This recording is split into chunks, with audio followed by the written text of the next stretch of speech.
Hello friends, welcome back to our channel. ఈరోజు మన వీడియోలో భాగంగా అయితేనండి సెంట్రల్ గవర్నమెంట్ స్టూడెంట్స్ కోసం అయితే ఒక గోల్డెన్ ఛాన్స్ అయితే రిలీజ్ చేస్తుందండి. సో దానికి సంబంధించిన పూర్తి అప్డేట్ ఒక 2 నిమిషాలు అయితే ఈ వీడియో ద్వారా తెలుసుకుందామండి. అసలు సెంట్రల్ గవర్నమెంట్ పిల్లలకి ప్రతి సంవత్సరం 12,000 రూపాయల స్కాలర్షిప్ అయితే ఇస్తుందండి. సో ఇంతకీ ఈ స్కాలర్షిప్ ఎందుకు ఇస్తుంది, దీని యొక్క ముఖ్య ఉద్దేశం ఏంటి, దీనికి ఎవరెవరు అప్లై చేయాలి, దీని యొక్క అర్హతలు ఏంటి అనేది అప్డేట్ అనేది ఈ వీడియోతో తెలుసుకుందామండి. సో వీడియో చూసే ప్రతి ఒక్కరికి నాదొక చిన్న రిక్వెస్ట్ అండి. సో మీ దగ్గరలో ఉన్నటువంటి స్టూడెంట్స్ ఏంటంటే మీ పిల్లలు కావచ్చు, మీ పక్కింటి వాళ్ళు కావచ్చు, చుట్టుపక్కల వాళ్ళు కావచ్చు, ఎవరైనా సరే వాళ్ళ కోసం ఒక్కసారి మీరు ఈ వీడియో పూర్తిగా చూడండి. ఎందుకంటే ఒక 2 నిమిషాలు కేటాయించడం వల్ల మీకు ఒక ఇన్ఫర్మేషన్ తెలుస్తుంది. నెక్స్ట్ వాళ్ళకి ఇన్ఫర్మేషన్ పాస్ చేసిన వాళ్ళు అవుతారు. లేదంటే చదివే పిల్లలు ఎవరైతే ఉన్నారో వాళ్ళకైనా ఈ వీడియో అయితే షేర్ చేయండి.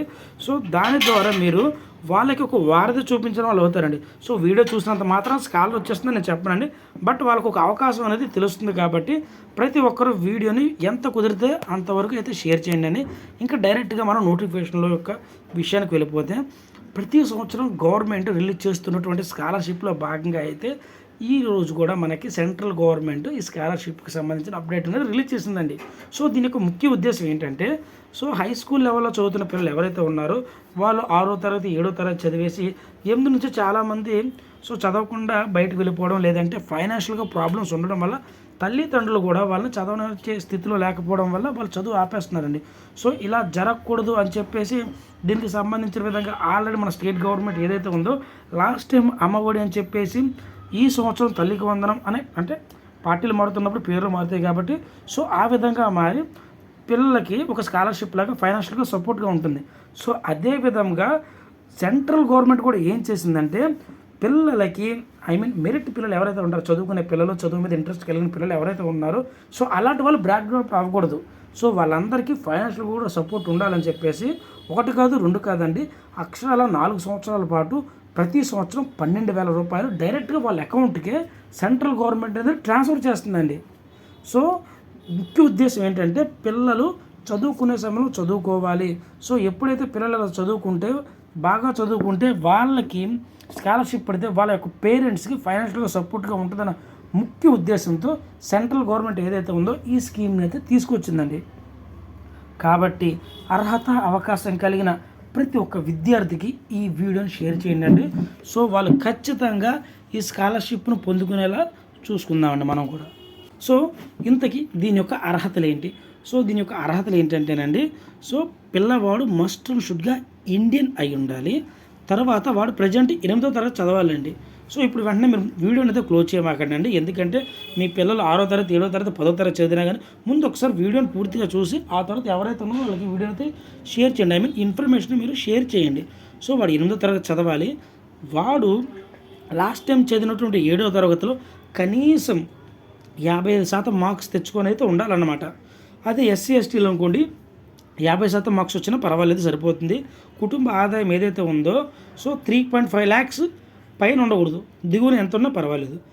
సో దీనికి ఎవరెవరు ఎలిజిబుల్ అంటే గవర్నమెంట్ స్కూల్స్లో చదువుతున్న వాళ్ళు, స్థానిక సంస్థల పాఠశాల వాళ్ళు, సో వీలైతే ఎలిజిబుల్. ఎవరు అనర్హులు అంటే నవోదయ, కేంద్రీయ పాఠశాలలు, రెసిడెన్షియల్ స్కూల్లో ఎవరైతే చదువుతారో వాళ్ళు దీనికి ఎలిజిబుల్ కాదండి. సో ఇంకా పర్టికులర్గా చెప్పాలంటే గవర్నమెంట్ స్కూల్స్లో చదువుతున్న వాళ్ళందరూ దీనికి ఎలిజిబుల్. అదేవిధంగా వాళ్ళు ఇండియన్స్ అయి ఉండాలి, ప్రజెంట్ 8వ తరగతి చదువుతూ ఉండాలండి. గుర్తుపెట్టుకోండి, వీళ్ళకి మాత్రమే ఎలిజిబుల్ అన్నమాట. సో వీళ్ళు మొట్టమొదటిగా అప్లై చేసేటప్పుడు ఈ స్కాలర్షిప్కి అప్లై చేసేటప్పుడు వీళ్ళు స్కూల్ యొక్క వెబ్సైట్లో అప్లోడ్ చేయవలసి అయితే ఉంటుందండి.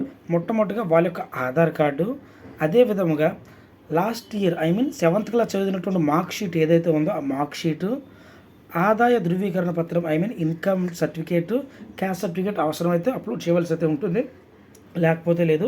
ఎస్సీ ఎస్టీలకి 50 రూపాయల ఫీ అయితే ఉంది. సో ఓబీసీ వాళ్ళకి, బీసీ వాళ్ళకి 100 రూపాయల ఫీ అయితే ఉంటుందన్నమాట. సో ఈ ఫీని మనం ఆన్లైన్లో పే చేయవలసి అయితే ఉంటుంది.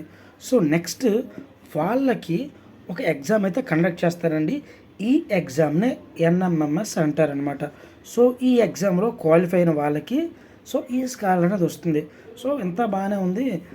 ఈ ఎగ్జామ్ క్వాలిఫై అవ్వాలంటే మినిమం మార్క్స్ ఎంత వచ్చి ఉండాలండి? సో మినిమం 40% వచ్చి ఉండాలి అందరికీ. అదే ఎస్సీ ఎస్టీలకి అట్లీస్ట్ 32 వచ్చినా కానీ ఎలిజిబుల్ అండి. గుర్తుపెట్టుకోండి, మన పిల్లలకి ఏంటంటే స్కాలర్ వచ్చినా రాకపోయినా మస్ట్ అండ్ షుడ్గా ఎన్ఎంఎంఎస్ ఎగ్జామ్ రాపించాలి. ఎందుకు రాపించాలి అంటే ఒక్కసారి ప్రీవియస్ క్వశ్చన్ పేపర్స్ మీరు చూడండి, పిల్లలకు కూడా చూపించండి. అటు జీకే పరంగా, అలాగే స్టడీ పరంగా, అదేవిధంగా మైండ్ మెచ్యూరిటీ పరంగా అడిగే క్వశ్చన్స్ కానీ డిజైన్స్ కానీ చాలా బాగుంటుందండి ఎన్ఎంఎంఎస్ ఎగ్జామ్ అనేది. సో పిల్లలు ఇప్పుడు నుంచి అలా రాస్తే కాంపిటేటివ్ ఎగ్జామ్స్కి అనేది వాళ్ళు చాలా ఫ్రీగా ఉంటారు, చాలా స్పీడ్గా కూడా ఉంటారు. కాబట్టి ఎట్టి పరిస్థితుల్లోనూ ఇలాంటి అవకాశాలు 8th క్లాస్ చదివే పిల్లల దగ్గర నుంచి ఇటువంటి అవకాశాన్ని వదులుకోవద్దండి. ఖచ్చితంగా వాళ్ళు ఎలాంటి వాళ్ళైనా సరే, అంటే తక్కువగా చదివాలన్నా ఎక్కువగా చదివాలన్నా మస్ట్ అండ్ షుడ్గా వాళ్ళతో రాపించండి. వాళ్ళకి భవిష్యత్తులో చాలా హెల్ప్ అయ్యే అవకాశం ఉందండి. సో నేను అనుభవంతో చెప్తున్నానండి. సో నాకు తెలిసిన వాళ్ళందరితో కూడా నేను ఎప్పుడు రాపిస్తూ ఉంటాను. సో అదేవిధంగా ఈసారి మీరు అందరూ కూడా ఖచ్చితంగా ఎన్ఎంఎంఎస్ ఎగ్జామ్ రాపించండి. రాపించేటప్పుడు సో వాళ్ళకి ఎన్ఎంఎంఎస్ కోచింగ్కి సంబంధించినటువంటి మెటీరియల్ ఇచ్చి కూడా చదివించండి. దాని ద్వారా వాళ్ళు క్వాలిఫై అయితే సో వాళ్ళు ఇంటర్ కంప్లీట్ అయ్యేంత వరకు ప్రతి సంవత్సరం డైరెక్ట్గా వాళ్ళ అకౌంట్లోనే 12,000 రూపాయలు స్కాలర్షిప్ అనేది పడుతుంది. సో ఇది సెంట్రల్ గవర్నమెంట్, స్టేట్ గవర్నమెంట్ వేరండి. సో 2 స్కాలర్లు మన పిల్లలకైతే వస్తుందండి. సో ఈ విధంగా చూసుకుంటే మన స్టేట్ గవర్నమెంట్ నుంచి 13,000 రూపాయలు, సెంట్రల్ గవర్నమెంట్ నుంచి 12,000 రూపాయలు, అంటే అక్షరాల మన పిల్లవాడికి ప్రతి సంవత్సరం 25,000 రూపాయలు కేవలం వాడు చదువుకోవడం వల్ల అయితే వస్తుందండి. సో ఇలాంటి అవకాశాన్ని ఎవరో మిస్యూజ్ చేసుకోకండి, ఖచ్చితంగా వాడండి. సో అదేవిధంగా లాస్ట్ టైం ఎన్ఎంఎంఎస్లో ఎవరైతే క్వాలిఫై అయ్యారో సో వాళ్ళు ఏం చేస్తారంటే ఎన్ఎస్పి పోర్టల్ అయితే ఉంటుందండి. సో దాన్ని నేషనల్ స్కాలర్షిప్ పోర్టల్ అని కూడా అంటారు. అందులోకి వెళ్ళి మీరు ఆన్లైన్లో అప్లై చేయండి. సో ఆన్లైన్లో అప్లై చేసేటప్పుడు ఇందాక చెప్పినటువంటి Aadhaar card, mark sheets, caste ఏవైతే ఉన్నాయో అవన్నీ మీరు అప్లోడ్ చేయవలసి అయితే ఉంటుంది. సో ఎవరైతే ఇప్పుడు దాకా ఎగ్జామ్ రాయలేదో వాళ్ళు కూడా మీ స్కూల్లోకి వెళ్ళి BSc-AP అని చెప్పేసి వెబ్సైట్ ఓపెన్ చేసి అందులో ఎన్ఎంఎంఎస్ పోర్టల్లోకి వెళ్ళి అయితే అప్లై అయితే చేయండి. సో ఈ విధంగా అప్లై చేసి పిల్లల్ని క్వశ్చన్స్ అన్నిటికీ ప్రిపేర్ అవ్వండి. అంటే కొత్తగా ఏమీ రాదండి. సో ఇంతవరకు చదివినటువంటి 6-7 తరగతులు ఏవైతే చదివామో సో అందులో నుంచి అయితే మనకు క్వశ్చన్స్ వస్తాయి, అలాగే జీకేకి సంబంధించినవి కూడా వస్తాయి అన్నమాట. సో ఈ విధంగా పిల్లవాడు చదవడం వల్ల వాడి యొక్క మైండ్ మెచ్యూరిటీ పెరుగుద్ది, కాంపిటేటివ్ ఎగ్జామ్స్ మీద కూడా మంచి గ్రిప్ వస్తుందండి. సో వీలైనంత వరకు ప్రతి ఒక్కరు ఈ ఎగ్జామ్కి అటెండ్ అయ్యేలా చూసుకోండి. మరి అదేవిధంగా స్కాలర్షిప్కి సంబంధించి ఎన్ఎస్పి పోర్టల్కి సంబంధించిన లింక్ కూడా నేను డిస్క్రిప్షన్లో ఇస్తాను. అందులోకి వెళ్ళి ఎవరైతే ఉన్నారో వాళ్ళు ఏం చేస్తారంటే ఆల్రెడీ ఎగ్జామ్ రాసిన వాళ్ళు అయితే ఇందులో అప్లోడ్ అయితే చేయండి. సో ఈ విధమైనటువంటి అప్డేట్స్ కోసం మన ఛానల్ అయితే సబ్స్క్రైబ్ చేసుకోండి. Thank you.